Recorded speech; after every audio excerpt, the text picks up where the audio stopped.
31 मुझे मेरा मीठा चाहिए। उस न्यू कॉन्सेप्ट की किचन को देखकर अति को कुछ समझ नहीं आ रहा था। उसने पलटकर जश्न से कुछ पूछना चाहा लेकिन उसके एक्सप्रेशंस देखकर ही वो समझ गई थी कि अब सच में ये बंदा जब तक उसका काम खत्म नहीं हो जाता तब तक नहीं बोलेगा और उसकी कोई मदद नहीं करेगा। अति ने एक एक करके सारे ड्रॉअर खोले और सामान इकट्ठा करने लगी। इतना भी मुश्किल नहीं था जितना उसने सोचा था। 10 मिनट के अंदर ही उसने सारा सामान ढूंढ लिया था और अब गैस स्टोव के आगे जाकर खड़ी हो गई। उसने सबसे पहले गैस चूल्हे को छूकर उन्हें प्रणाम किया तो जश्न ने हैरानी से उसे देखा। उसकी बेकल अल्हड़ में इतनी अक्ल और समझदारी है ये जानकर वो हैरान था। थोड़ी ही देर में पूरी किचन खुशबू से भर गई थी। अति एक कढ़ाई में बेसन लड्डू के लिए बेसन तैयार कर रही थी। बेसन पकाने के बाद उसने लड्डू बनाने के लिए सारा सामान एक बड़े से थाल में डाल लिया और जल्दी से उन्हें गोल गोल आकार देने के जैसे ही वो थोड़ा सा बेसन अपने हाथ में रखने लगी जश्न ने अपना हाथ उसके हाथ के ऊपर रख दिया। अति एकदम हैरान रह गई और हल्की सी नजरें उठाकर उसके चेहरे को देखने लगी। जश्न ने अपने दूसरे हाथ से अति की कलाई पकड़ी और उसके हाथ को उस चूल्हे के ऊपर रख दिया और फिर धीरे धीरे अपने निचले हाथ को गोल गोल हिलाने लगा। अति का हाथ अपने आप ही उसके हाथ के साथ हिलने लगा और वो पहला लड्डू बिल्कुल गोल गोल बन गया। जश्न उन दोनों के हाथों को देख रहा था तो अति सिर्फ जश्न को एक के बाद एक कई लड्डू अब जश्न ने ही अति का हाथ अपने हाथों में लेकर बना दिए थे। इतना प्यारा कोई कैसे हो सकता है? अति जश्न को देखते हुए मन ही मन सोच रही थी। गुस्सा भी बहुत आता है मुझे, जश्न ने कहा तो अति एकदम से चौंक गई। वो जल्दी से जश्न से अलग हुई और अपनी गर्दन के आसपास छूकर देखने लगी कि आखिर वो माइक कहाँ फिट किया है जश्न ने। अगर चेक ही करना है तो सिर के आसपास करो क्योंकि तुम तो सिर्फ सोच रही थी।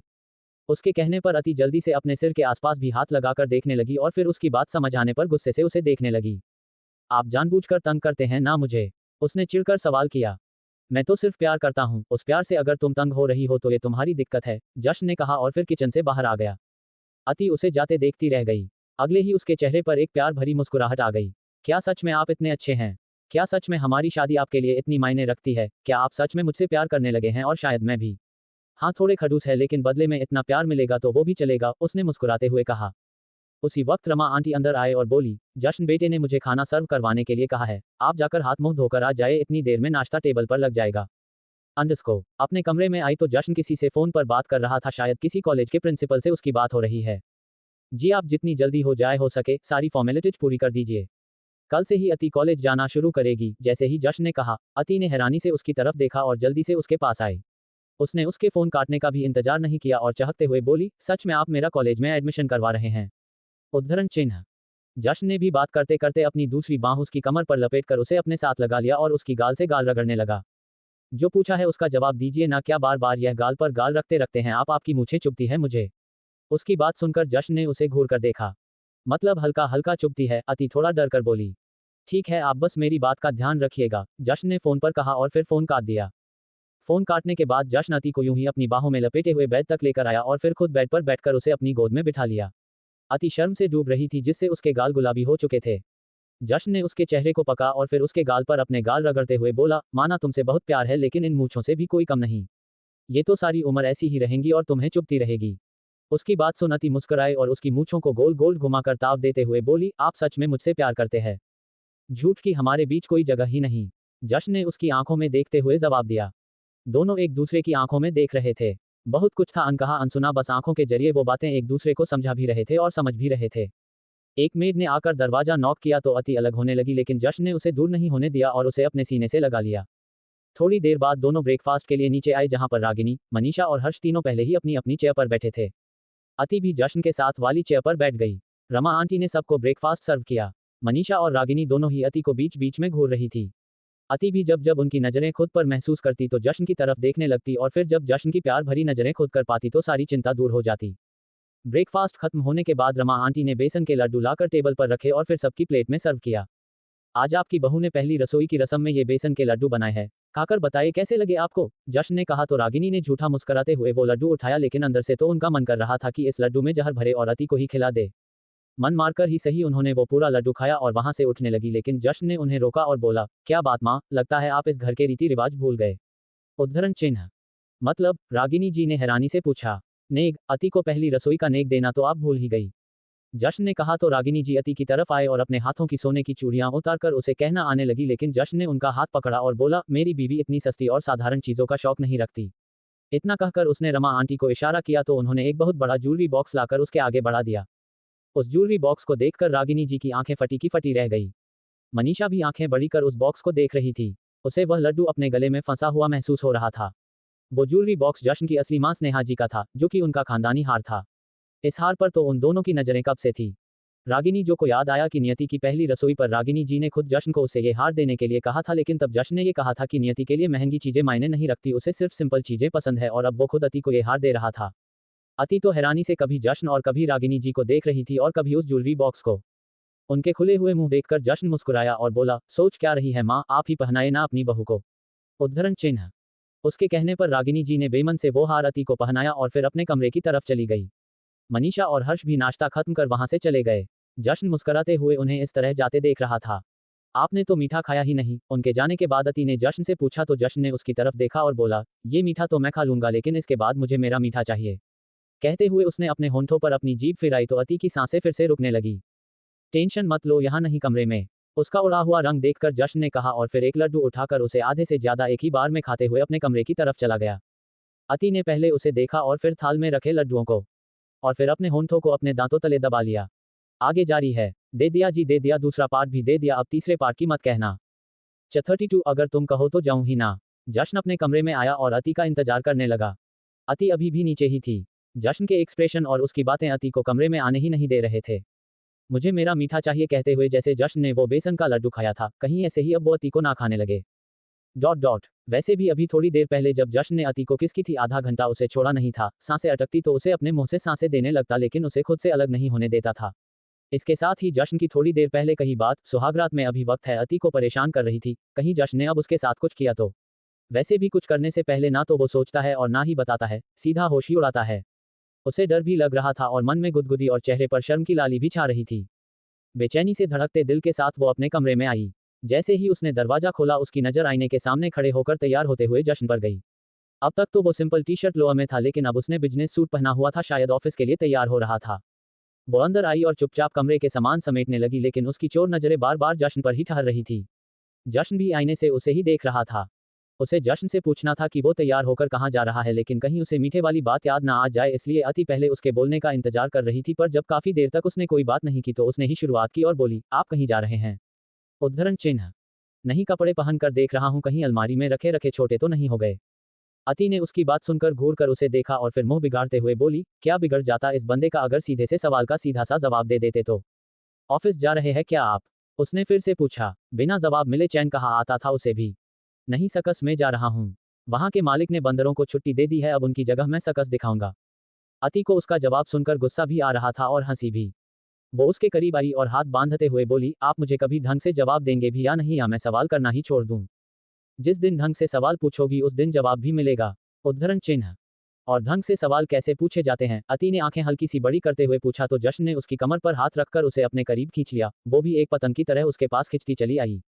अति की नजरें जश्न के चेहरे पर थी। जश्न ने भी उसे देखते हुए उसके हाथ अपने गले में हार की तरह बांध दिए और फिर बिल्कुल उसके करीब होकर बोला, अब पूछो बेबी डॉल जो पूछना है। उद्धरण चिन्ह। अति की धड़कनें एक बार फिर बगावत पर उतर आई थी। क्या हुआ, अब बोलती क्यों बंद हो गई? जश्न ने हल्का सा मुस्कुराकर अपनी आईब्रो ऊपर उठाते हुए पूछा। वापस कब आएंगे आप? उसके सवाल पर उसके चेहरे की मुस्कुराहट और भी ज्यादा बढ़ गई। अगर तुम कहो तो जाऊं ही ना। उद्धरण चिन्ह। जाए पर जल्दी आइएगा, अति ने कहा और अपनी नजर झुका ली। जश्न भी मुस्कुराते हुए उससे अलग हुआ और फिर अपना लैपटॉप बैग देखने लगा। उसने बैग उठाया और कमरे से बाहर आने लगा, लेकिन फिर वापस अति की तरफ पलटा और उसके करीब जाकर उसके माथे को चूमते हुए बोला, मेरी एक बात हमेशा याद रखना, मेरी बीवी तुम सिर्फ मेरे सामने ही नहीं हो, मुझ पर, इस कमरे पर, इस घर पर तुम्हारा हक सबसे ज्यादा है। कोई भी तुमसे बदतमीजी करे तो उसका जवाब उसी के तरीके में देने से पीछे मत हटना। हर पल मैं तुम्हारे साथ नहीं रहूंगा, लेकिन कभी ये भी मत सोचना कि मैं तुम्हारे साथ नहीं। कुछ भी करना, बस मुझे छोड़कर जाने की मत सोचना। अति उसकी बात सुनती रही। क्या सच में जश्न उसकी किस्मत में है? क्या सच में जश्न का प्यार अब हमेशा उसे यूं ही मिलेगा? उसे यकीन नहीं हो रहा था। जश्न फिर से बाहर की तरफ जाने लगा, लेकिन एक बार फिर पलटा और इस बार उसके होंठों को हल्के से चूमते हुए बोला, मन तो बहुत है मीठा खाने का, लेकिन फिर थोड़ा खाकर रुका नहीं जाता, इसलिए अब छोड़ रहा हूं, लेकिन रात को नहीं छोड़ूंगा, ना ही मीठे को और ना ही तुम्हें। उसकी बात सुन अति अपनी सांसें काबू करती रह गई और जश्न मुस्कुराते हुए कमरे से बाहर चला गया। उसे जाते देख मनीषा जल्दी से अति के दरवाजा बंद करने से पहले ही उनके कमरे में आए और घूरते हुए अति को देखने लगी। अति भी हैरानी और परेशानी से उसे ही देख रही थी। वो लोग उसे पसंद नहीं करते थे, ये बात वो अच्छी तरह से समझ चुकी थी।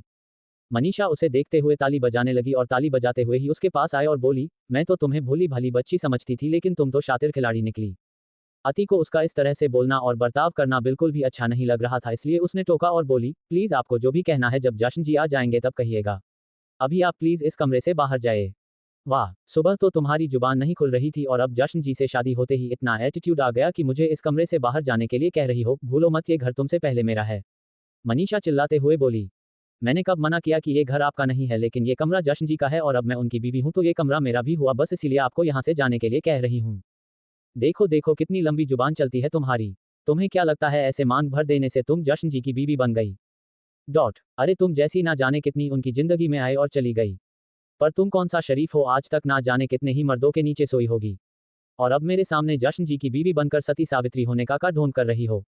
तुम शायद भूल गई हो तो मैं तुम्हें याद दिला दूं कि तुम्हें वो एक कोठे से लेकर आए हैं, जहां लड़कियां कुछ पैसों के लिए ना जाने कितने ही मर्दों के साथ हमबिस्तर होती हैं, पर तुमने तो एक ही दिन में इतना बड़ा हाथ मार लिया कि अब पूरी जिंदगी कुछ करने की जरूरत ही नहीं।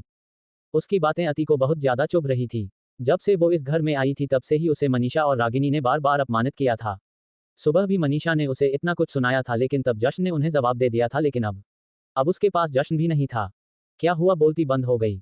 अब दो ना जवाब। अरे तुम कहां से जवाब दोगी? तुम तो कुछ बोलने के लायक ही नहीं हो। औकात ही क्या है तुम्हारी मेरे सामने कुछ बोलने की? कुछ भी नहीं हो तुम सिवाय एक वैश्या के।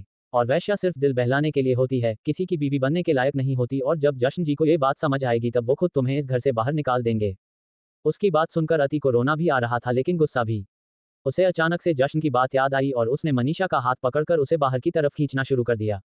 मनीषा उससे उम्र में लगभग 4-5 साल बड़ी थी, लेकिन फिर भी अति किसी तरह खींचते हुए उसे बाहर दरवाजे तक ले ही आई और फिर खुद दरवाजे पर खड़ी होकर बोली, आपकी बड़ी उम्र का लिहाज कर लिया आज मैंने, लेकिन आगे से नहीं करूंगी। पहले मैं सोचती थी जश्न जी ने इस कमरे का ताला इस तरह से क्यों लगवाया, लेकिन अब समझ आई कि शायद आपकी बदतमीजियों का इलाज ये ताला ही है। आइंदा से कभी मेरे कमरे में आने की कोशिश मत कीजिएगा, वरना खींचकर नहीं धक्के मारकर बाहर निकालूंगी। 33 अकड़ की दुकान। तुम्हारी हिम्मत भी कैसे हुई मुझे बाहर निकालने की? मनीषा अति को घूरते हुई बोली। अति व्यंग से मुस्कुराए और बोली, ठीक वैसे ही जैसी तुम्हारी हिम्मत हुई अंदर आने की। कुछ ज्यादा ही अकड़ नहीं आ गई तुम में? क्या करूं शादी जो अकड़ की दुकान से हुई है? अति ने मुस्कुराकर ही जवाब दिया और दरवाजा बंद करके अंदर आ गई। लेकिन अंदर आते ही उसकी आंखों में से आंसू बहने लगे। हर कोई उसके चरित्र पर सवाल उठाता था। हर कोई उसे गंदी नजरों से देखता और गंदे ताने देता, लेकिन उसका क्या कसूर था? यही कि उसने अपने भाई पर आंख बंद करके विश्वास किया। अपने माँ बाप के जाने के बाद उसे ही अपना सब कुछ समझा, लेकिन फिर भी जब उसने उसके साथ इतना बड़ा विश्वासघात किया तो झुकने की जगह उसने उन दरिंदों का सामना किया और खुद को बचाने के लिए हर संभव कोशिश की। इतनी मार भी खाए, अपनी जान तक देने की कोशिश की, लेकिन फिर भी शायद आज पूरी तरह से उसका अस्तित्व ही मिट जाता अगर जश्न उसे वक्त रहते ना बचाता। वो यूं ही रोते रोते बेड पर लेट गई। वहीं दूसरी तरफ जश्न जो अपने फोन में अपने ही कमरे की लाइव फुटेज देख रहा था, उसके चेहरे पर एक हल्की सी मुस्कुराहट थी और साथ ही साथ गुस्सा और दर्द भी था। वहीं दूसरी तरफ रागिनी अपने कमरे में टहलते हुए किसी से फोन पर बात कर रही थी। इस वक्त उनके चेहरे के एक्सप्रेशन बहुत ज्यादा खतरनाक से। उन्होंने जो भी कहा उसे सुनकर सामने फोन पर वो शख्स जोर जोर से हंसने लगा और बोला, क्या आपको सच में ऐसा लगता है कि आपने मुझसे जो भी कहा है मैं उसे मान लूंगी? ऐसा कभी नहीं हो सकता और आइंदा मुझे अपनी बातों में लाने की कोशिश मत करिएगा और ना ही मुझे फोन करिएगा। मैं जानती थी मुझे तुमसे यही जवाब मिलेगा, इसलिए कुछ तस्वीरें भेजी है तुम्हें, उन्हें देख लेना और उसके बाद तुम्हें जो सही लगे तुम वो करो। इतना कहकर उन्होंने खुद ही फोन काट दिया। अपने फोन पर रागिनी जी द्वारा भेजी गई तस्वीरें देखकर उस शख्स के चेहरे पर एक तिरछी मुस्कुराहट आ गई। तूने मेरे जाना कभी नहीं जाना। अचानक से गाना बजा तो फोन रोती हुई अति ने अपनी आंखें खोली और नजरें जल्दी से इधर उधर दौड़ा दी। उसे लगा शायद जश्न आ गया, लेकिन तभी उसका ध्यान सामने टेबल पर रखे फोन पर गया जो बज रहा था। उसने जल्दी से जाकर वो फोन उठाया, क्योंकि वो फोन वही फोन था जो जश्न ने उसे दिया था। उसे जश्न को फोन रिसीव करते हुए देखा था, इसलिए उसने जल्दी से फोन रिसीव कर कान से लगाया। मेरे बारे में ही सोच रही थी ना? जश्न की आवाज फोन पर सुनकर अति की आंखों में आंसू और भी ज्यादा तेज हो गए। अगर वो उसके साथ होता तो उसे संभाल भी लेता और सबके मुंह भी बंद कर देता, इसलिए उसे उसकी कमी बहुत ज्यादा महसूस हो रही थी। बोलोगी तो आवाज से जान जाऊंगा कि रो रही हो, लेकिन यूं चुप रहोगी तो भी पता तो चल ही जाएगा, जश्न ने दोबारा कहा। उसकी बात सुनकर अब अति से चुप नहीं रहा गया और वो रोते हुए ही बोली, आप कब आओगे? जितना वक्त तुम्हें अपने आंसू साफ कर अपना हुलिया ठीक करने में लगेगा। जश्न ने कहा तो अति खुश भी हुई और हैरान भी। वो घर आ रहा है ये जानकर वो खुश थी, और इतनी जल्दी आ रहा है ये जानकर हैरान। वो बिना फोन काटे ही जल्दी से आईने की तरफ गई और अपनी आंखों में से आंसू साफ कर अपने चेहरे को ठीक करने लगी। अपने फोन पर उसकी हरकतें देख रहा जश्न मुस्कुरा रहा था। उसकी गाड़ी वापस शेखावत मैंशन में आई तो वो जल्दी से अपने कमरे में आया। आईने के सामने खड़ी अति अपने होंठों पर लिपस्टिक लगाकर पाउट बना रही थी। अचानक ही उसकी नजर सामने रखे आई मास्क पर गई, जिसे लगाकर जश्न ने पहले दिन उसके सारे जख्मों पर दवाई लगाई थी। उसने ऐसे ही वो मास्क उठाया और एकदम जश्न की एक्टिंग करते हुए बोली, अपने कपड़े उतारो। सुना नहीं तुमने क्या कहा मैंने? अपने कपड़े उतारो। और यूं ही एटीट्यूड के साथ बोलते बोलते उसने वो आई मास्क अपनी आंखों पर लगा लिया, लेकिन अगले ही पल उसकी आंखें हैरानी से बड़ी हो गई जब उसने मास्क के आर पार सब कुछ साफ देखा तो वो भले ही ब्लैक कलर का था, लेकिन उसमें दिखाई सब कुछ साफ साफ दे रहा था। दरवाजे पर खड़ा जश्न अब तो मुस्कुरा रहा था, लेकिन अब उसका एक्सप्रेशन देखकर उसे जोर से हंसी आ गई। अति ने घूरकर उसकी तरफ देखा और फिर जल्दी से उसकी तरफ बढ़ी और उसके सीने पर हल्का सा मारते हुए बोली, कितने बुरे हैं आप और कितने झूठे हैं। आपने ये पट्टी लगाकर कुछ भी ना देखने का ढोंग किया, लेकिन आपको सब कुछ साफ साफ दिखाई दे रहा था। बहुत गंदे हैं आप। जश्न ने अपने सीने पर चलते उसके हाथों को पकड़ा और फिर अपना दूसरा हाथ उसकी कमर पर रखकर उसे अपने करीब करते हुए बोला, जैसा भी हूँ तुम्हारा ही हूँ बेबी डॉल, और वैसे भी क्या फर्क पड़ता है। जो मैंने थोड़ी देर बाद देखना ही है और वो मैंने थोड़े दिन पहले ही देख लिया। उसकी बात सुन अति सहम गई। उसने बेचारगी से जश्न को देखा और बोली, आप मेरे साथ ऐसा कैसे कर सकते हैं। आपको पता है मैं आपसे कितनी छोटी हूँ। कहाँ आप कहाँ मैं। ऐसा कैसे कर सकता हूँ का क्या मतलब। और तुम्हें देखने से उम्र का क्या लेना देना। उद्धरण चिन्ह। मतलब आप मेरे साथ वो कैसे कर सकते हैं। मैं बहुत छोटी हूँ। उद्धरण चिन्ह। वो मतलब जो आपने सुबह कहा था, और कहते वक्त उसके चेहरे पर नर्वसनेस भी थी और एक हल्की सी मुस्कुराहट भी थी जो उसके गालों को गुलाबी कर रही थी। सुबह का तो मुझे याद नहीं बेबी डॉल, लेकिन अभी तो मैंने सिर्फ तुम्हें देखने का कहा है और मुझे नहीं लगता देखने में कुछ गलत बात है। जश्न ने अनजान बनते हुए कहा। आप जानबूझकर मुझे परेशान कर रहे हैं ना। अब मेरे देखने में भी तुम्हें परेशानी होने लगी। बताओ, अब एक पति अपनी पत्नी को ना देखे तो और किसको देखे। जश्न ने जिस तरह से कहा, अति की धड़कनें एक बार फिर से तेज चलने लगी। उसने खुद को जश्न की पकड़ से छुड़वाया और आईने के सामने आकर खड़ी हो गई। उसके गाल किसी अंगारे की तरह दहक रहे थे, बाहर से बिल्कुल लाल और अंदर से एकदम तपे हुए। वैसे तुम जो सोच रही हो वो भी होगा, जश्न ने मुस्कुराकर कहा। तो अति ने एक बार फिर से पलटकर उसकी तरफ देखा। पर अभी नहीं, अभी तो बहुत वक्त है हमारे पास, अभी फिलहाल तैयार हो जाओ, हम कहीं बाहर जा रहे हैं, जश्न ने आगे कहा। तो अति ने राहत की सांस ली। उसने अति को साड़ी निकाल कर दी तो अति एक बार फिर हैरानी और परेशानी से उसे देखने लगी। 34 धीरे धीरे मैं तुम्हें सब सिखा दूंगा। जश्न ने अलमारी में से अति के लिए साड़ी निकाली और उसे पहनकर तैयार होने के लिए कहा, लेकिन अति हैरानी और परेशानी से कभी साड़ी को देखती तो कभी जश्न को। साड़ी पहनना जरूरी है क्या, अति ने थोड़ा हिचकिचाते हुए पूछा। ना पहनने की वजह बताओ, फिर डिसाइड करूंगा जरूरी है या नहीं। उसने उसके चेहरे को देखते हुए जवाब दिया।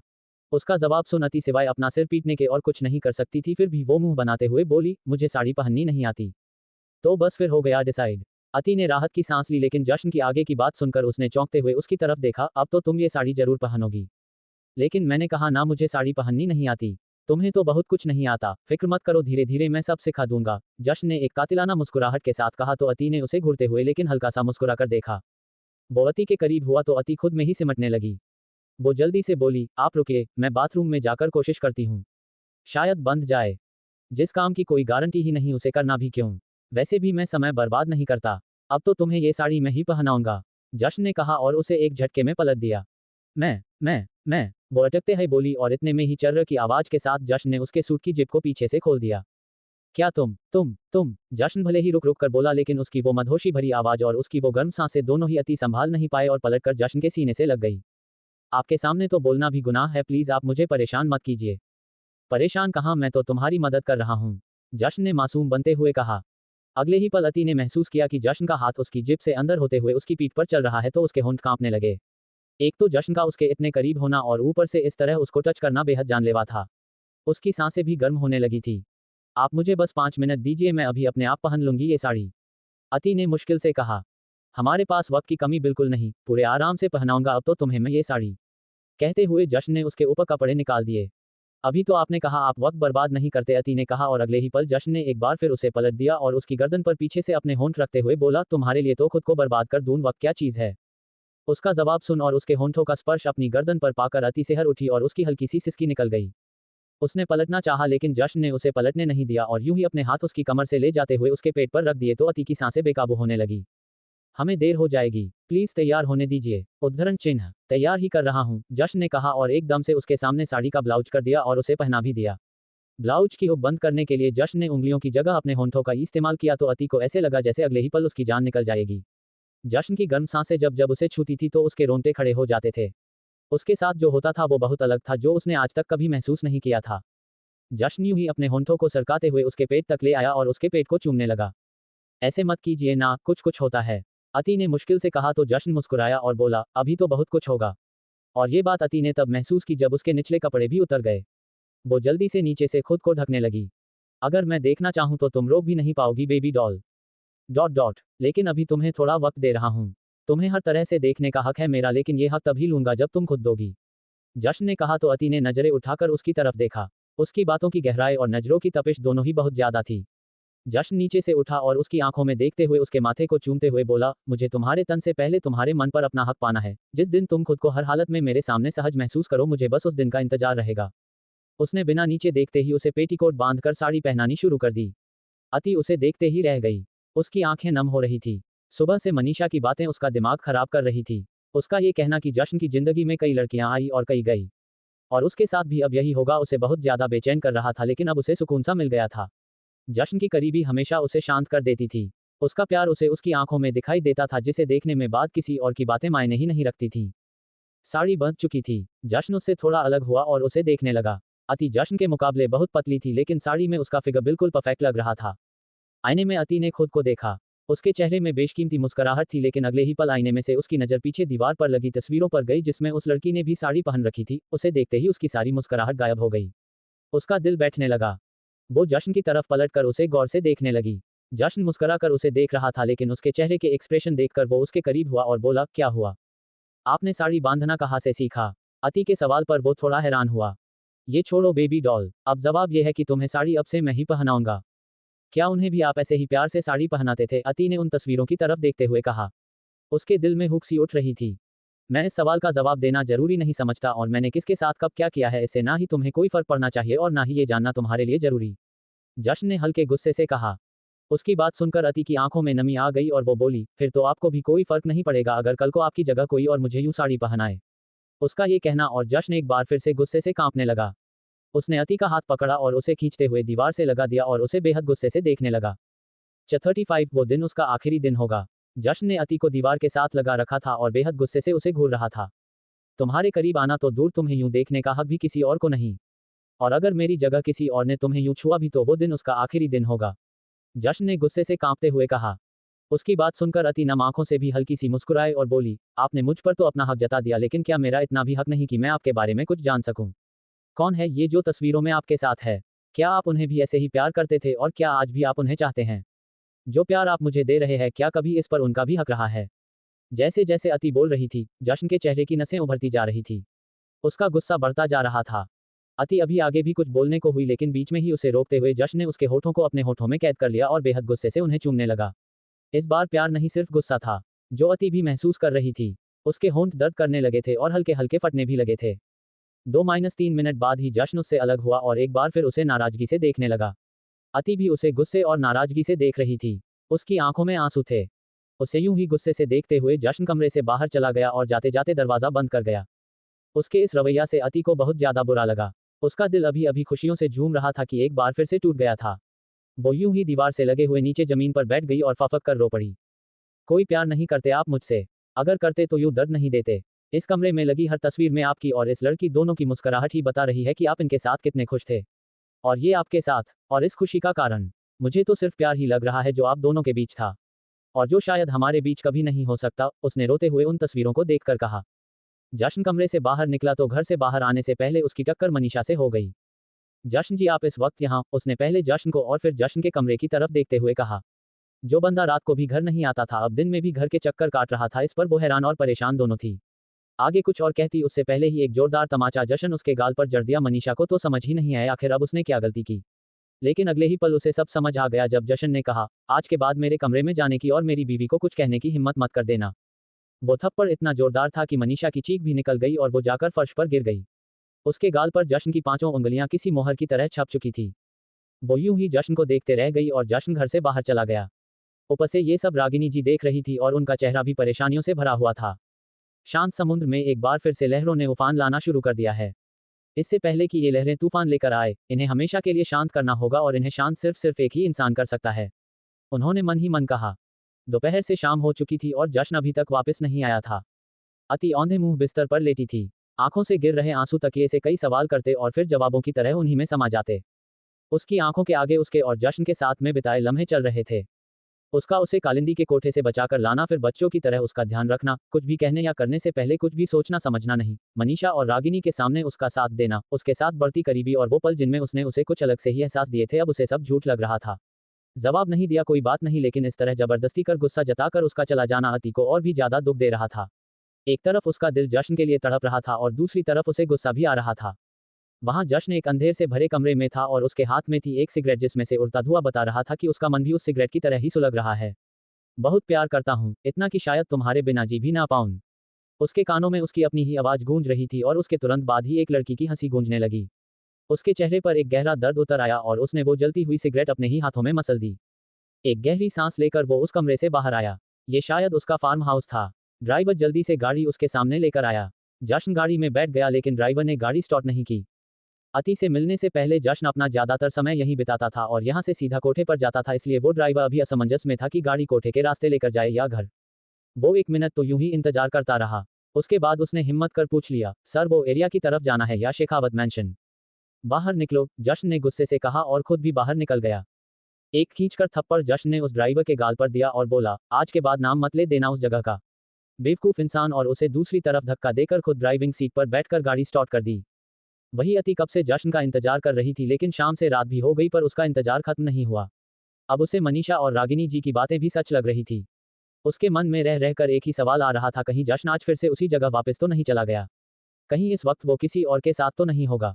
और साथ ही सामने दीवार पर लगी तस्वीरों को देखकर उसके मन में एक टीसी उठ जाती। हारकर उसने कमरे की लाइट बंद की और वापस बिस्तर पर आकर अपनी आंखें बंद कर ली। आंखें बेशक बंद हो गई थी लेकिन आंसू बंद नहीं हुए थे। 36 शादी की पहली सुबह। रोते रोते अति सो चुकी थी। उसके सोने के बाद जश्न कमरे में आया। उसने लाइट्स ऑन नहीं की, बस नाइट बल्ब की रोशनी में ही दरवाजा बंद कर बेड तक आया। उस लाल रंग की रोशनी में अति का चेहरा साफ दिखाई दे रहा था और उसके गालों पर छपे आंसुओं के निशान भी। जश्न ने तकिए को हाथ लगाया तो वो भी उसकी आंसुओं से पूरा गिला था। मैं जानता हूं मैंने तुम्हें बहुत हर्ट किया, लेकिन जिन बातों का जिक्र तुम्हें और मुझे दोनों को तकलीफ दे वो मेरे होठों पर ना ही आए तो अच्छा है। मैं नहीं चाहता मैं उन सब पलों को एक बार फिर से याद करूं जिन्हें मैं हमेशा के लिए भूल जाना चाहता हूं, इसलिए तुम्हारे उन सवालों का जवाब तुम्हें मुझसे कभी नहीं मिलेगा। उसने अति की तरफ देखते हुए कहा और फिर खड़े होकर अपने कपड़े निकालने शुरू किए। अब वो सिर्फ एक अंडरवियर में था। उसकी वो सेक्सी बॉडी पर पड़ती लाल रंग की रोशनी उसे और भी ज्यादा सेक्सी बना रही थी। उसने अति को पूरी तरह से अपनी बाहों में भरा और फिर दोनों को कंबल से ढक लिया। नींद उसकी आंखों से कोसों दूर थी, इसलिए वो यूं ही अति को निहारता रहा और जब बेकरारी ज्यादा बढ़ जाती तो उसे कभी गालों पर तो कभी गर्दन पर चूम लेता। अति नींद में कसमसा रही थी लेकिन जश्न उसे अपनी बाहों में और भी ज्यादा कस लेता तो वो शांत हो जाती। रात को देर से सोने पर जश्न उस वक्त गहरी नींद में था जब अति की आंख खुली। खुद को जश्न की बाहों में बात कर पहले तो उसके चेहरे पर मुस्कुराहट आ गई, लेकिन जब उसे कल की सारी बातें याद आई तो उसकी आंखें नम हो गई। जश्न का उसे यूं छोड़कर चले जाना उसे अभी तक बहुत ज्यादा तकलीफ दे रहा था, लेकिन अभी भी उसकी इतनी हिम्मत नहीं थी कि वो उससे अलग हो जाए। वो यूं ही उसके सीने से लगे लेटी रही और उसे देखती रही। मुझे नहीं समझ में आ रहा कि किस बात पर यकीन करूं और किस बात पर नहीं। आप कहते हैं कि आप मुझसे प्यार करते हैं, इस शादी को मानते हैं, खुद पर मुझे अपना हक भी सौंपते हैं, लेकिन जब मैंने एक सवाल किया तो आपने उसका जवाब भी नहीं दिया और मुझे यूं अकेला छोड़कर चले गए। आपके बारे में जो सुना है उस पर यकीन करने का बिल्कुल मन नहीं, लेकिन जब आप मुझसे दूर चले गए थे तो बस एक यही डर था कि कहीं आप उस जगह पर तो नहीं गए होंगे। मैं नहीं जानती ये कैसे एहसास है, क्योंकि मैं इन्हें समझ ही नहीं पा रही हूं, पर इतना जरूर समझने लगी हूं कि आप मुझे अच्छे लगते हैं। आपके पास होने से मुझे अच्छा महसूस होता है और आपकी नाराजगी और गुस्सा दोनों ही मुझे बहुत परेशान करते हैं, पर आपको इस चीज से फर्क ही नहीं पड़ता। लेकिन अब मुझे ये जानना है कि क्या सच में आपको मेरी नाराजगी से फर्क पड़ता है या नहीं। और अगर सच में ऐसा हुआ कि आपको मेरे नाराज होने से कोई फर्क नहीं पड़ता तो सिर्फ नाराजगी नहीं, मैं आपसे दूर भी हो जाऊंगी। मैं नहीं रह पाऊंगी यहाँ, बिल्कुल भी नहीं, उसने रोकर कहा और अपने दिल के हाथों मजबूर होकर ही जश्न पर अपनी बाहें कस दी। जैसे कोई बच्चा अपने पसंदीदा खिलौने के दूर जाने के डर से उसे कसकर पकड़ लेता है। जश्न ने जब अपनी आंखें खोली तो अति उसकी बाहों में ही थी, क्योंकि वो खुद को उससे दूर कर ही नहीं पा रही थी। Good morning my baby doll, जश्न ने कहा और उसके माथे को चूम लिया। वो बच्चों की तरह उसकी बाहों में समाई हुई थी। जश्न उसे देखते हुए मुस्कुरा रहा था, लेकिन जब अति ने अपनी लाल आंखें खोली तो उसकी मुस्कुराहट चली गई। उसने उसके गाल पर हाथ रखकर कुछ कहना चाहा, लेकिन अति उससे अलग हुई और करवट लेकर लेट गई। नाराज हो मेरी बेबी डॉल, जश्न ने कहा और सरक कर उसके करीब आया। उसने एक बार फिर अपनी बाहें पीछे से उसके पेट पर लपेट दी और अपना मुंह उसके कंधे के पास ले आया। वो उसके गाल से गाल रगड़ने लगा और बोला, सॉरी तुम्हारे साथ जबरदस्ती की, लेकिन गुस्सा था मैं, प्लीज मान जाओ। अति ने कुछ नहीं कहा, बस उसका हाथ अपने पेट से हटा दिया। बेबी डॉल प्लीज मेरी तरफ देखो, जश्न ने कहा, लेकिन अति ने पलटकर उसकी तरफ नहीं देखा। शादी की पहली सुबह और बीवी नाराज हो तो अच्छा नहीं लगता। देखो ना मेरी तरफ, प्लीज। उसकी बात सुनकर भी अति चुप रही। छोड़ दो ना गुस्सा, वरना इस बार जबरदस्ती की जिम्मेदार तुम होगी। क्योंकि मुझे मनाने का और कोई तरीका नहीं आता, जश्न बोला तो अति इस बार उसकी तरफ पलटी। उसकी आंखों में आंसू थे जो जश्न को बहुत ज्यादा बुरा फील करवा रहे थे। वो उसके आंसू साफ करने लगा, लेकिन अति ने उसके हाथ को रोका और बोली, क्या आप उन्हें भी यूं ही जबरदस्ती मनाते थे? क्या उनका नाराज होना भी आपको यूं ही बुरा लगता था? क्या उनकी नाराजगी से आपको फर्क पड़ता था? क्या आप उनसे भी इतना ही प्यार करते थे, और अगर हाँ तो फिर मुझसे प्यार कैसे कर सकते हैं? क्योंकि प्यार तो सिर्फ एक ही बार होता है ना। उसके सवाल सुनकर जश्न का चेहरा एक बार फिर से एक्सप्रेशनलेस हो गया। तुम क्यों हमारे बीच किसी और की बातें ला रही हो? मेरा किसी के साथ क्या रिश्ता था क्या नहीं, ये तुम्हें क्यों जानना है? जश्न हल्के गुस्से में और नाराजगी से बोला। अति के आंसू और ज्यादा तेज हो गए, लेकिन फिर भी वो सामने लगी तस्वीरों को देखते हुए हल्का सा मुस्कुराकर बोली, क्योंकि मुझे लगता है बीच में शायद मैं आ गई हूँ। Dot dot. जब तक मुझे ये नहीं पता चल जाता कि ये कौन है और इनका आपके साथ क्या रिश्ता है और अब ये कहाँ पर हैं, तब तक मैं आपके साथ अपने रिश्ते के बारे में कैसे सोच लूँ? और ठीक है, आप मुझे इस बात का जवाब मत कीजिए, लेकिन एक सवाल का जवाब तो दीजिए कि क्या अगर मेरी जिंदगी में आपके अलावा कोई और होता तो आपको फर्क नहीं पड़ता? अगर मेरा पति कोई और होता, मैं किसी और की पत्नी होती, मेरी शादी किसी और से हुई होती। अति कह रही थी कि जश्न गुस्से में उसे देखते हुए कांप रहा था और अचानक से उसने अति पर हाथ उठा दिया।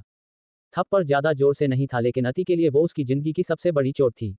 अभी तो उसने प्यार के एहसासों को सही से जाना भी नहीं था और जश्न का दिया ये थप्पड़ उन सारे एहसासों पर चोट दे गया। 37 let's have a shower together baby doll. जश्न ने अति को थप्पड़ मारा तो अति के आंसू और भी ज्यादा तेज हो गए। इतना प्यार देने के बाद जब कोई आपको यूं दर्द दे तो सहन करना बहुत ही मुश्किल हो जाता है, और अति इस वक्त उसी दर्द से गुजर रही थी। वो रोते हुए जश्न को ही देख रही थी कि जश्न ने एकदम से उसे पकड़ा और बेड पर लिटा दिया और फिर खुद पूरी तरह से उसके ऊपर झुक गया। आज तो कह दिया, लेकिन आज के बाद तुम्हारी जुबान पर तो दूर तुम्हारे दिमाग में भी ये बात आई कि तुम किसी और की हो सकती हो तो अच्छा नहीं होगा। प्यार करने लगा हूं तुमसे और जानता हूं कि तुम भी चाहने लगी हो मुझे, शादी भी हो चुकी है हमारी और अब हम दोनों के बीच कोई नहीं आ सकता, कोई नहीं मतलब कोई नहीं। कहते वक्त जश्न का चेहरे गुस्से से तमतमा रहा था। उसका जुनून उसकी आंखों में दिखाई दे रहा था। अति के आंसू अभी भी बह रहे थे। इन तस्वीरों में कौन है कौन नहीं, ये जानना तुम्हारे लिए बिल्कुल भी जरूरी नहीं। अगर होता तो तुम्हें जरूर बताता। हाँ, लेकिन इतना जरूर बता सकता हूं कि इन तस्वीरों में चाहे जो भी हो, मेरी जिंदगी में सिर्फ तुम हो।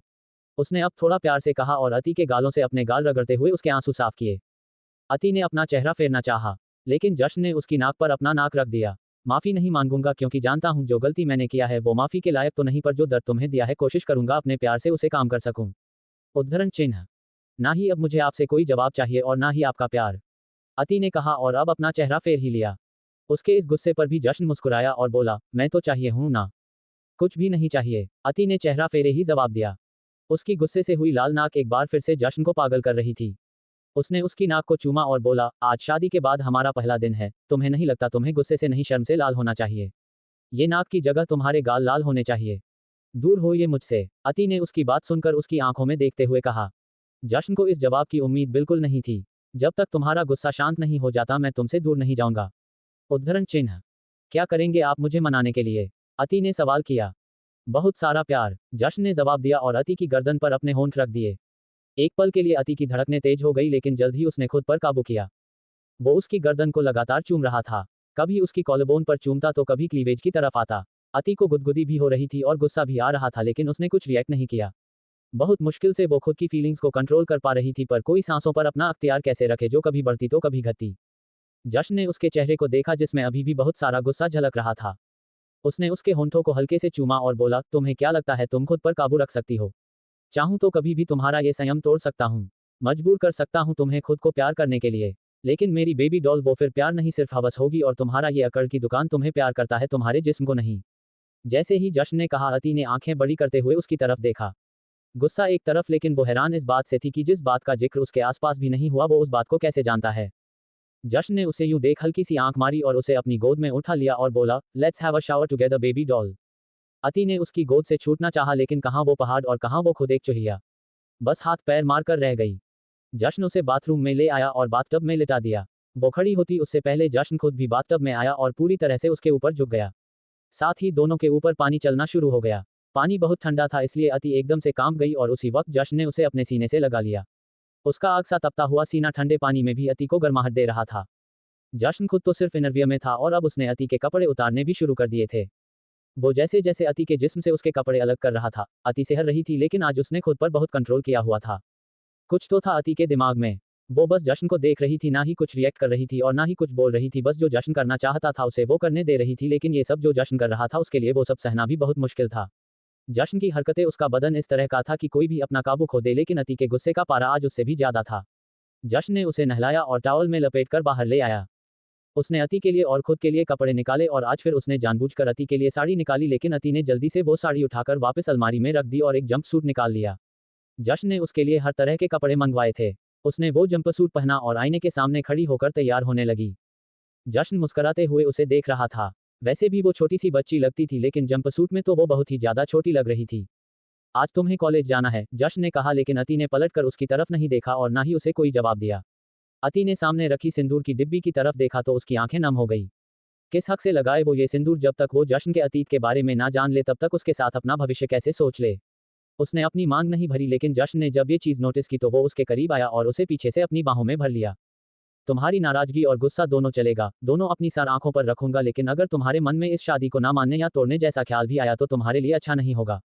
तुम्हारा जश्न जश्न सिंह शेखावत से बहुत अलग है, लेकिन अगर तुम्हारी इच्छा जश्न सिंह शेखावत से रूबरू होने की है तो उसमें फिर तुम्हारा जश्न भी कुछ नहीं कर पाएगा। उसने गुस्से से कहा और चुटकी में सिंदूर लेकर उसकी मांग में सजा दिया। 38 हदें तो बहुत टूटेंगी बेबी डॉल। अति ने एक नजर आईने में से अपनी भरी हुई मांग को देखा और फिर जश्न को देखती रही। जश्न भी उसे देख रहा था। वो वहां से जाने लगा तो अति ने उसका हाथ पकड़कर उसे रोक लिया और फिर खुद उसके करीब होकर बोली, क्या नाम लिया था आपने मेरा? अति जश्न सिंह शेखावत। जब आप जश्न सिंह शेखावत होने का इतना दम भरते हैं तो मेरा नाम तो पहले ही अति है। अति मतलब बहुत ज्यादा, हद से ज्यादा, और जब इसके साथ आपका नाम जुड़ेगा तो ये हदें कहाँ जाएंगी आप सोच भी नहीं सकते। जश्न उसकी बात सुनकर उसे देखता ही रह गया। उसकी मासूमियत और हल्का गुस्सा तो वो रोज ही देखता था, लेकिन आज तो उसका गुस्सा कहर ढा रहा था। उसकी छोटी सी मासूम बिल्ली एक शेरनी की तरह दहाड़ रही थी। उसने उसे कमर से पकड़कर अपने साथ लगा लिया और उसकी आंखों में देखते हुए बोला, हदें तो बहुत टूटेंगी बेबी डॉल, बस तुम मत टूटना। दोनों की आंखें इस वक्त जिद और जुनून से भरी हुई थी। अचानक से जश्न ने अति को अपनी गोद में उठाया और नीचे जाने के लिए कमरे से बाहर निकला।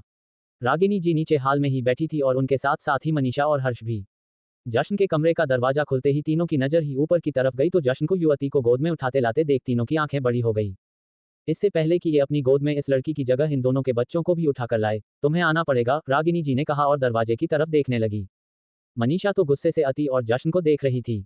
उसी वक्त हर्ष ने उसे घूरा तो उसने अपनी नजरें इधर उधर मटकानी शुरू कर दी। अति जश्न के चेहरे को देख रही थी। उसने अपनी बाहें अच्छे से जश्न की गर्दन पर लपेट रखी थी।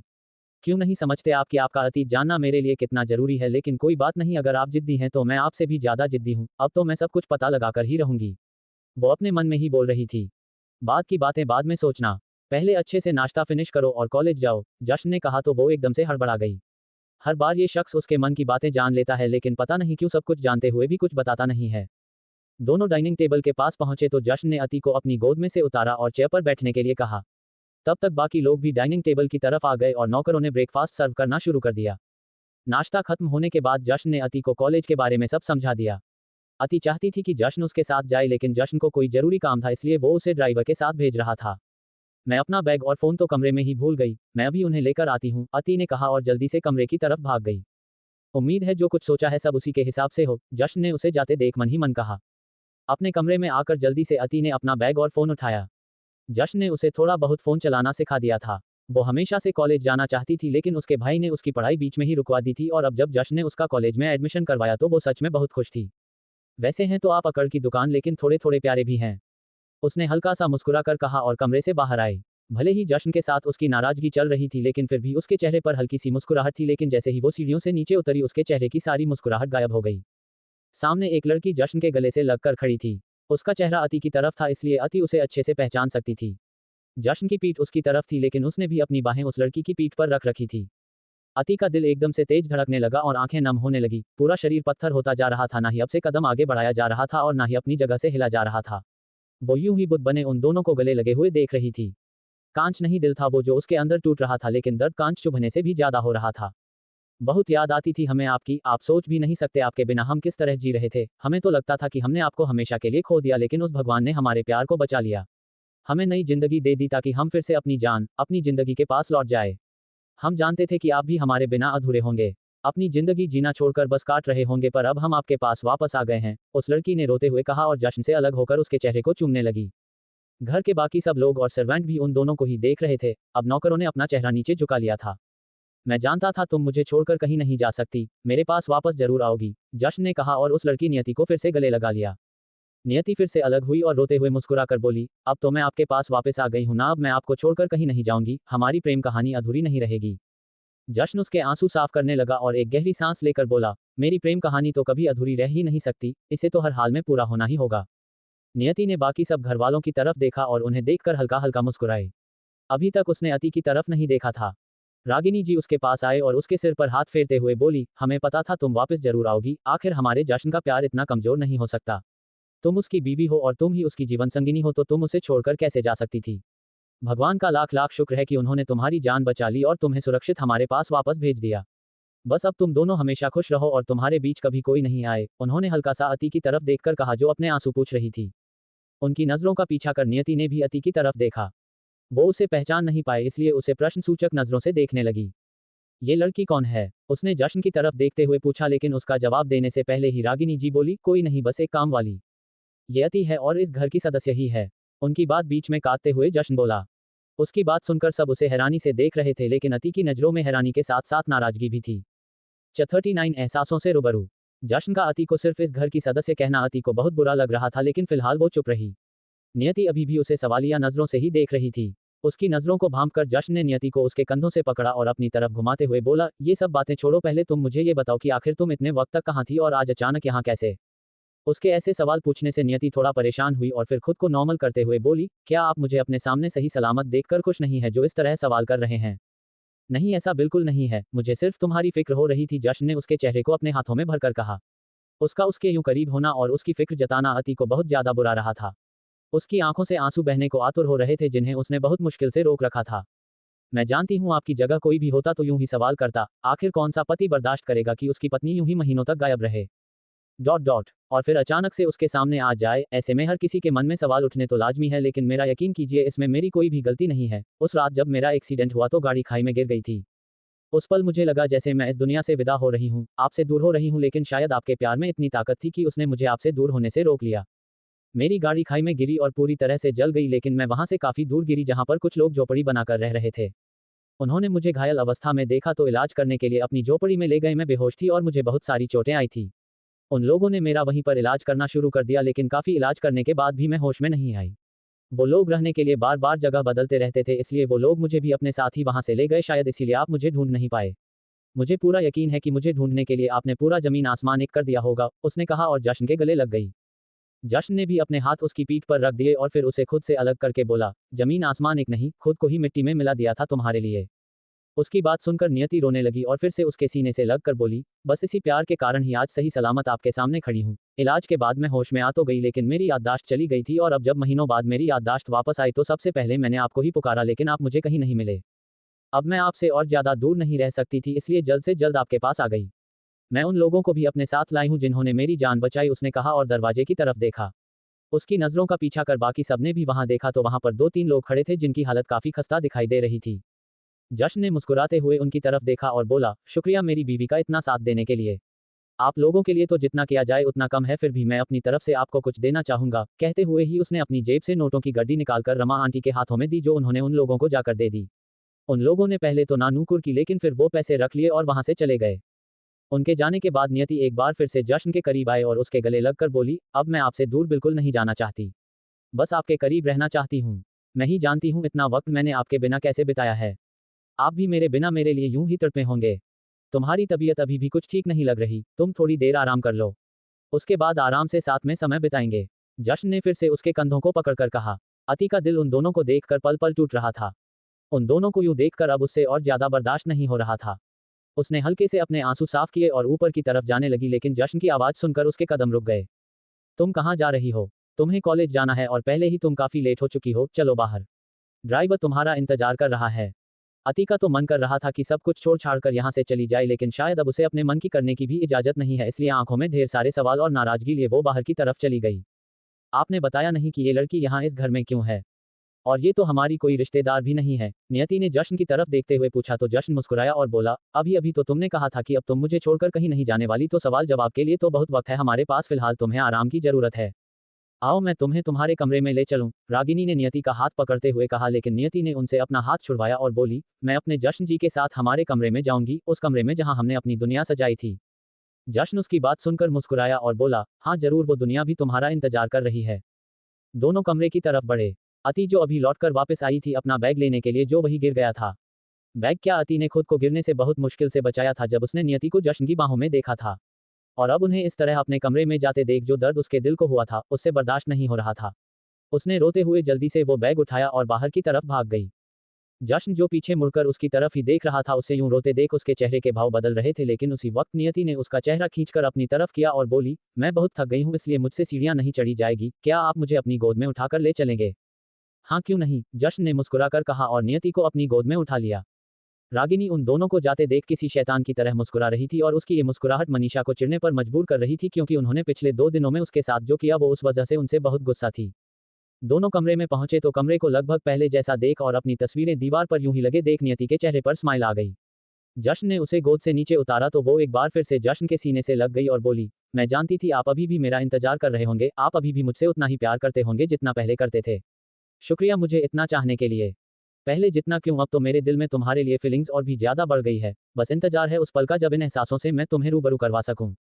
जश्न ने कहा तो नियति शर्माते हुए उसके चेहरे की तरफ देखने लगी, लेकिन फिर अगले ही पल वो अलमारी की तरफ बढ़ी। उसे अलमारी की तरफ जाते देख जश्न के चेहरे पर हल्की परेशानी झलकने लगी, क्योंकि अब अलमारी में अति का भी सामान था। चफौटीक नहीं जाने दे सकता मैं तुम्हें खुद से दूर। नियति ने जैसे ही अलमारी खोली सामने रखे अति के कपड़े देखकर वो हैरान रह गई।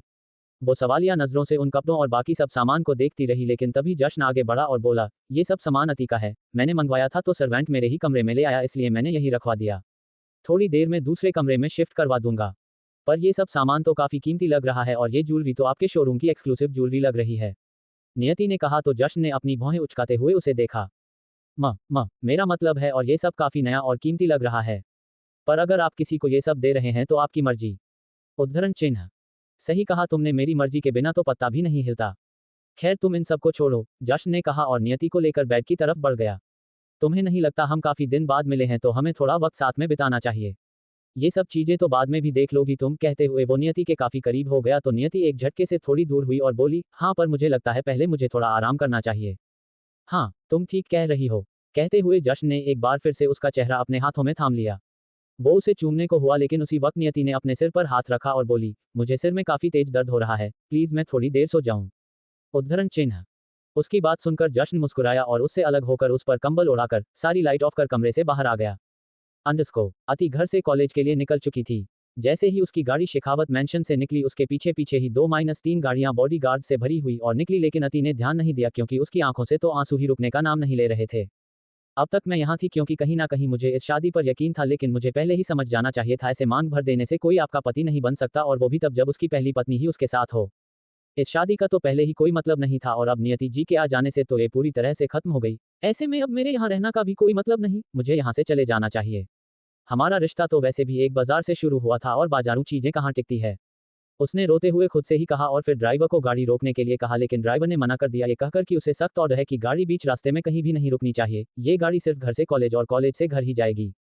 ड्राइवर की बात सुनकर अति खींच गई और बोली, ऐसे कैसे ये गाड़ी नहीं रुकेगी, मुझे अभी इसी वक्त नीचे उतारिए, मुझे किसी कॉलेज नहीं जाना, मुझे जहाँ जाना है मैं खुद चली जाऊंगी। प्लीज मैडम जिद मत कीजिए, मैं आपकी बात नहीं मान सकता। अगर मैंने आपकी बात मानी तो जश्न साहब मुझे छोड़ेंगे नहीं, प्लीज मुझे मेरा काम करने दीजिए, ड्राइवर ने लगभग रिक्वेस्ट करते हुए कहा। पर उसकी बातें अति को और ज्यादा गुस्सा दिला रही थी। वो जानती थी कि नियति जश्न की पहली बीवी है, इसलिए जश्न पर सिर्फ उसी का हक है, लेकिन फिर भी ये बात उसे उसका काबू खोने में मजबूर कर रही थी। जश्न का उसे गले लगाना, उसके करीब होना, उसे यूं कमरे में लेकर जाना बार बार किसी फिल्म की भांति उसके दिमाग में चल रहा था। आखिर में फ्रस्ट्रेट होकर उसने पीछे बैठे ही गाड़ी की हैंड ब्रेक एकदम से खींच दी तो गाड़ी झटके से रुक गई। ड्राइवर जब तक कुछ समझता उससे पहले ही अति फुर्ती से गाड़ी से बाहर निकल गई, और गाड़ी से बाहर निकलते ही वो जल्दी से पीछे की तरफ भागी। अति जिस गाड़ी में बैठी थी उसे रुकते देख सारे बॉडीगार्ड्स वाली गाड़ी भी एकदम से रुक गई, लेकिन वो सब थोड़ी दूरी पर थी और अति अनजाने में उन्हीं गाड़ियों की तरफ भाग रही थी। इतनी सारी गाड़ियों को एकदम से रुकते देख और वो सारी गाड़ियां एक जैसी ही थी, इसलिए अति को शक सा होने लगा। उसकी हालत इस वक्त आगे कुआ पीछे खाई वाली हो गई थी, लेकिन उस तरफ बहुत से लोग हो सकते हैं, इसलिए अति ने वापस पीछे की तरफ भागना बेहतर समझा। लेकिन जैसे ही वो पीछे मुड़ी उसने देखा कि एक काफी तेज स्पीड में गाड़ी उसकी तरफ बढ़ रही है। वो ना ही साइड हट पाए और ना ही पीछे की तरफ, और एकदम से वो गाड़ी बिल्कुल उसके कदमों के पास आकर रुकी तो डर के मारे उसने अपनी आंखें बंद कर ली। उसे ऐसा महसूस हो रहा था जैसे ये पल उसकी जिंदगी का आखिरी पल हो और वो गाड़ी हवा को चीरती हुई उसे अपने साथ ही ले उड़ेगी। Baby doll. जब उसने ये शब्द सुने तो सहमते हुए और तेजी से सांस लेते हुए अपनी आंखें खोली। उसके बिल्कुल सामने जश्न खड़ा था। इस वक्त वो इतना ज्यादा डर गई थी कि ये भी भूल गई थी कि वो तो यहाँ से और उसी से दूर भागने की कोशिश कर रही है। वो बिना कुछ सोचे और एक पल गंवाए जश्न के सीने से जा लगी। उसकी तेजी से धड़कती हुई धड़कनों ने जश्न के सीने में भी शोर मचाना शुरू कर दिया। काम डाउन बेबी डॉल, जश्न ने फिर से कहा, लेकिन उसने महसूस किया कि अति धीरे धीरे सुबक रही है। उसने अपनी उंगलियों से हल्का सा उसका चेहरा ऊपर उठाया तो उसकी आंखों में आंसू देखकर उसे थोड़ी देर पहले जो भी हुआ और उस वक्त का अति का रोना याद आ गया। तेज हवा अति के चेहरे को छू रही थी और उसके बाल हवा में उड़ रहे थे। छोटी छोटी सी आंखें जो बड़े बड़े मोती जैसे आंसुओं से भरी हुई थी, उन्हें राहत देने के लिए उन पर जश्न ने अपने होंठ रख दिए। अति ने उसकी शर्ट को मुट्ठियों में भींच लिया और रोने लगी। दूर हो जाए ना मुझसे, क्यों आप मुझे खुद से दूर नहीं जाने दे रहे? मुझे नहीं रहना आपके साथ। वो रोते हुए जश्न को अपने करीब खींचकर कह रही थी। नहीं जाने दे सकता मैं तुम्हें खुद से दूर, जश्न ने बिना किसी एक्सप्रेशन के कहा। क्यों नहीं जाने दे सकते? अब तो आपकी बीवी भी वापस आ गई है, तो अब तो हमारी शादी का कोई मतलब ही नहीं। या सच में आप मुझे अपनी रखेल? वो सुबकते हुए कह रही थी, लेकिन उसकी बात को बीच में ही काटकर जश्न ने उसके होंठों पर अपने होंठ रखे और उन्हें शिद्दत से चूमना शुरू कर दिया। उनके आसपास बॉडीगार्ड का घेरा था, लेकिन सबकी नजरें नीचे झुकी हुई थी। जश्न ने जब उसे चूमना शुरू किया तो हल्के गुस्से से किया, लेकिन फिर अगले ही पल वो उसे सॉफ्टली स्मूच कर रहा था। धीरे धीरे अपने होंठों से उसके होंठों को सहला रहा था। अति ने उसे पहले पहले तो खुद से दूर करने की कोशिश की, लेकिन वो ज्यादा देर खुद को ही नहीं रोक पाए और कब उसका सुबह वाला फ्रस्ट्रेशन उसकी इस किस में निकलना शुरू हुआ उसे पता ही नहीं चला। वो खुद पूरी तरह से वाइल्ड होकर जश्न को किस किए जा रही थी। उसकी जीभ को उसके होंठों को हल्का हल्का काट रही थी। जब सांसें उखड़ने लगी तो जश्न ने धीरे से अपने होंठों को उसके होंठों से रिहा करवाया। अति के होंठ तो लाल हो ही चुके थे, इस बार जश्न के होंठ लाल रंग को भी पीछे छोड़ रहे थे। अति को अब जाकर महसूस हुआ कि वो इतनी देर से क्या किए जा रही थी। अब उसे खुद पर ही गुस्सा आ रहा था। वो नजरें चुराते हुए दूसरी तरफ से वहां से जाने लगी, लेकिन जश्न ने उसका हाथ पकड़ा और बोला, इस वक्त मैं तुम्हें कुछ भी नहीं समझा सकता, लेकिन वादा करता हूँ बहुत जल्द मैं खुद तुम्हें सब कुछ बताऊंगा। अभी प्लीज कॉलेज जाओ, जब घर पर आओगी तब बात करेंगे। अति अभी भी नाराजगी से उसे देख रही थी, लेकिन फिर उसने अपना हाथ छुड़वाया और उसी गाड़ी में जाकर बैठ गई जिस गाड़ी में वो घर से निकली थी। जश्न भी हल्का सा मुस्कुराया और फिर उस ड्राइवर को इशारा कर अपनी गाड़ी में बैठ गया।